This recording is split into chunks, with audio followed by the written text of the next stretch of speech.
Peter Navarro was not pleased with a certain Justin Trudeau. At the G7 summit in Charlevoix, on June 9, the Prime Minister had reiterated that Canada would impose countermeasures on the U.S. in retaliation for its metal tariffs and proclaimed that his country would not be pushed around. Appearing on Fox News Sunday the next morning, Donald Trump's trade advisor said there was a special place in hell for dishonest and weak Trudeau, who he claimed had tried to hoodwink the president.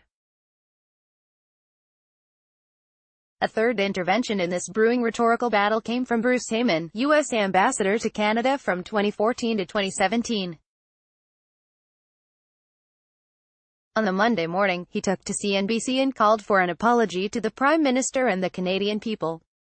A tweet liked 18,800 times followed, and, by Heyman's count, a further 7 television hits plus 3 newspaper and 2 radio interviews.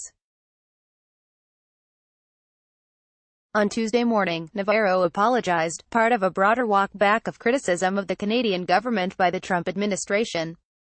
Read more, inside Canada's plan to stop Trump from ripping up NAFTA. Score 1 for Heyman in his current role as freelance advocate for the Canada-US bond. The former top diplomat, once largely unloved in Ottawa's corridors of power, has become one of the most prominent Americans, publicly proclaiming that the Trump administration is getting it wrong when it comes to its northern neighbor. American ambassadors keep their titles for life. That comes with responsibility, Heyman says.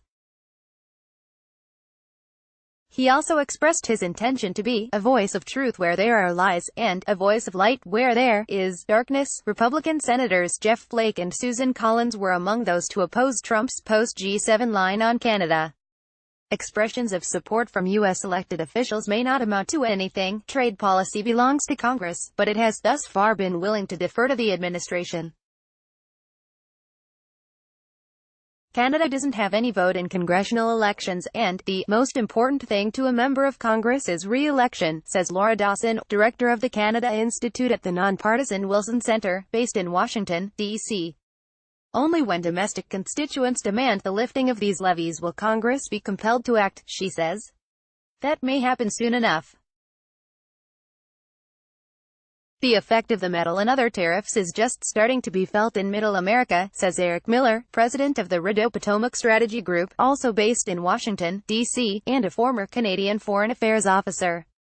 At some point, particularly if the midterms change the composition of the body significantly, Congress will reassert their jurisdiction. That's when advocacy like that of Heyman and other Canadophiles becomes particularly important. The American way of lobbying is relentlessly and repeatedly making the case from many different angles, says Miller. Every TV hit and op-ed helps draw attention to the relationship. Canada is sort of like the cousins who live up north, basically well-liked but not thought about that much. Heyman is hardly the first ex-ambassador to comment on the relationship after leaving the posting. Miller notes that during Barack Obama's time in office, George W. Bush's appointee, David Wilkins, publicly supported the Keystone XL pipeline. But Heyman is a high-profile Democrat and Obama appointee panning Trump, a president who has little patience for the other party, his predecessor, or criticism in general. Speaking generally, Dawson says that talking heads must be very careful that what we say doesn't undermine the diplomatic activities that are going on. Heyman says he's sensitive to the risk of further antagonizing the administration, but that his advocacy is not on behalf of any single party on either side of the border. Related, how Canada's charm offensive hit a wall of apathy. Still, political contribution data from the Federal Election Commission shows Heyman and his wife, Vicky, have resumed donating to Democratic Party candidates since leaving diplomatic office. And the former ambassador is a special advisor to Canada 2020, an Ottawa nonprofit with ties to the Liberals. Heyman helped bring Obama to Toronto for a 2017 appearance hosted by the organization, and he was Environment Minister Catherine McKenna's interlocutor on stage at the Canada 2020 conference this June in Ottawa.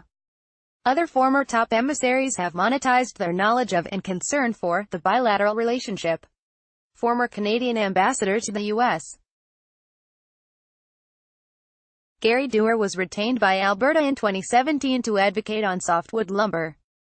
Wilkins was named New Brunswick's envoy on the same natural resource file, while the law firm at which he is a partner reportedly earned $3 million from the Saskatchewan government and its agencies between 2009 and 2014.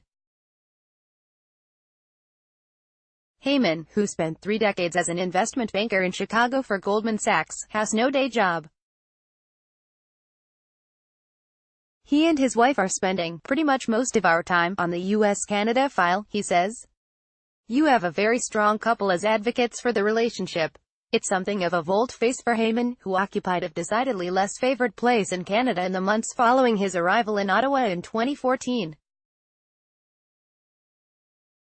A Globe and Mail article the following year reported that the top U.S.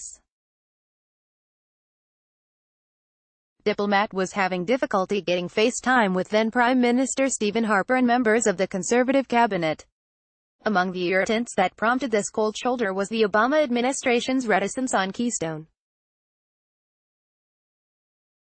There can be moments of frustration in bilateral ties, Heyman acknowledges, though he insists that by the time the article appeared, relations with the Harper regime had improved, describing it as reporting a rainstorm that happened last week. The solution he and his wife hit upon was to leave the capital in search of other Canadians with whom to talk. These days, Heyman says he is talking to all of my friends I developed in Ottawa and across the country, business, government, and social, including people from all parties. He declined to say whether he's being briefed by the Liberals about the course of NAFTA negotiations or if he checks in with them before his media appearances. Global Affairs Canada did not respond to questions about contact with Heyman or whether the government is concerned about possible blowback on Canada from his criticism of the Trump administration. Heyman predicts the U.S. and Canada will ultimately rise above their present problems. I believe this too shall pass, he says.